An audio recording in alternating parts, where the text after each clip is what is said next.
Welcome to the HR Empowerment Podcast, where we will uncover strategies and new insights from HR professionals who discuss up-to-date regulations, best practices, and the most pressing topics like diversity and equity, leadership, dealing with difficult situations, and much more that affect your bottom line and business. Thanks for joining us.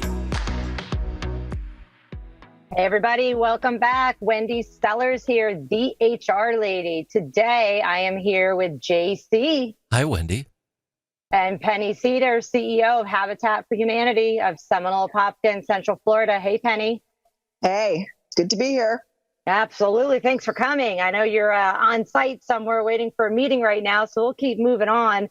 I wanted to talk a little bit right now about continuing the conversation of volunteerism as a community benefit, as a company benefit. And if you can give us some statistics about how people can get involved with Habitat for Humanity and just statistics as a whole about how we as volunteers can help our local communities. Great question. So if you go on to habitat.org, that is Habitat International's website, that if you type in your zip code or the city that you live in, that would connect you to your local Habitat for Humanity affiliate. And in the U.S., there are 1,100 separate Habitat for Humanity affiliates, and we all operate independently of one another. So everybody's got different volunteer options and opportunities, different schedule and that kind of thing. Certainly in Florida where we are building all year round because the weather allows us to do that. But if you live in Vermont, you probably don't have any volunteer opportunities in the wintertime. You may, but they're probably not as readily available. So all that to say, you want to connect with your local Habitat for Humanity affiliate by going there and trying to find where you are locally. And we are a global organization as well. So if people are listening and they're global, you can also get connected to other countries and what's going on there. I'm not as familiar with those details, but certainly go to habitat.org and find where your local affiliate is and what's going on there. Penny, I've got full support for you on that today. I've got your back. Habitat for Humanity, that global not-for-profit housing organization working in local communities across all 50 states in the U.S. and approximately 70 countries, ladies and gentlemen. Habitat's vision is of a world where everyone has a decent place to live. And talking about a decent place to live, on the Habitat for Humanity Seminole Apopka detailed page, that's habitatseminoleapopka.org. You too can find some biographies right there, and I'm looking at one right now for CEO Penny. And it says right here at the very top of it, my favorite memory after working with Habitat for 10 years is the mortgage burning ceremony. If you could, what is that? And what's that memory? What's that story? Well, one of the important things for people to understand and to know about Habitat is that we do not give our houses away for free. Our home buyers, they buy them and they have a modest mortgage, but they still buy the house. And they have a mortgage to pay for 20 to 30 years, depending on their particular situation. So they've got a mortgage just like you and I may have a mortgage.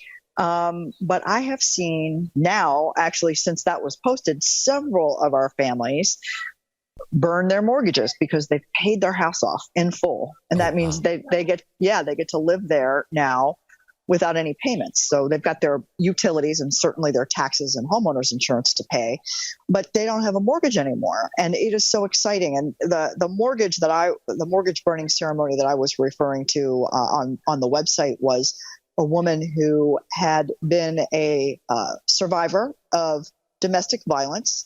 She had 2 daughters. And I have 2 grown daughters, so I could really relate to her story. I'm not a survivor of domestic violence, but I certainly know how hard it is to raise 2 children on my own and 2 daughters. And she was doing that plus, getting out of a very abusive situation. And when she was in the shelter, she heard about Habitat for Humanity. And she said, this might be my way out of a permanent way out of my situation. Yeah. And she worked really hard to buy her house, and she created amazing memories with her children. She obviously didn't have a lot of money, so they did movies and popcorn nights and were able to have her girls' friends over for sleepovers and really create wonderful family memories, with a stable roof over their head. And those are the kinds of stories that inspire me to do my job every day. But certainly there are many, many stories just like hers. And, she had accomplished a lot in her life, but imagine not only being a survivor and thriving after domestic violence, but then to be able to pay her mortgage off in full. And she was relatively young at the time. I don't think she was even 50. But how many people really pay their mortgage off in full, right? So great accomplishment. So that was very exciting. That's amazing. Thanks for sharing that with us. It's basically how I end up getting involved, is hearing somebody's story and what can I do to help. I have a few questions for you, Penny, specifically for Habitat. Two questions, whichever one you want to answer first is, one is, how can people get involved if they don't want to be swinging a hammer? What else can they do? Well, again, depending on where you live, and finding your local Habitat for Humanity affiliate would be important, because that would tell you a lot of different ways to get involved. Many Habitat affiliates across the country and across the globe do different events that you can get involved in. Most of us do some type of a women build program in the spring. Again, everybody's a little different about when they do it, but it's an opportunity to raise money and go out and build a house. Some do galas and golf tournaments, and some just do monthly sustainer program. So we call our monthly sustainer program our Builder Circle. So we have people who donate every month with their credit card, month after month, and that really helps us with sustainability. So I would say, most Habitat affiliates have some version of those things, in ways to give. If you're a construction company, your local Habitat for Humanity affiliate may be participating in a builder's blitz, where a general contractor actually gives back by getting their subcontractors to donate both labor and materials to build a Habitat house with professionals, not volunteers. And so that's a lot of fun. So again, every affiliate in your community has different opportunities, but probably some version of the things I mentioned. Excellent. Okay, I'm going to have you hold on the second question right now, because we're out of time for this episode, and we will be right back.